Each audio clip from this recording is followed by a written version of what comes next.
Hey everybody, I'm Trish from Foldfactory, and this is your 60-second super cool fold of the week. Thanks for watching. This week's super cool fold is from my good friends at Z2 in Waukesha, Wisconsin. This is a piece they designed for client Grand Geneva Resort and Spa, and this is printed by Meridian. And this is a mailer. It mailed in a clear envelope. It had a label on the back as well, but that's the mailing panel. Here's the front. I think you're going to love the choice of format, very unique, creative design. This is really nice. So I love how this opens up. It says, "Meet the Seasons in Lake Geneva."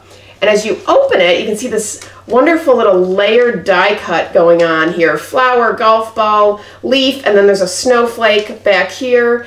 And then it says, "Meet spring, meet summer, meet fall." And as you open it, you realize it's actually an asymmetrical accordion. So the first panel and the last panel are long, and every other panel is the same size but much shorter, about half the width.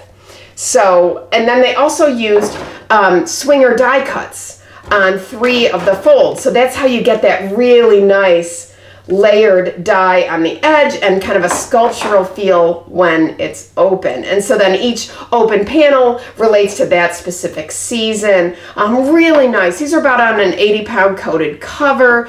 They did about 6,200 of these, and these were printed 4-color with aqueous coating and die score hand fold. So I love, love, love this solution and really fun for mail. I hope you like it. That's your 60-second super cool fold of the week. 8-panel asymmetrical accordion with swinger die cuts. Forward this to your friends and colleagues. Keep the dialogue going. And viewers, please send me your folds. If I use them, I'll send you free stuff. Visit foldfactory.com for folded sample stylings and print. And remember, think finishing at the beginning. I'll see you next week. Bye.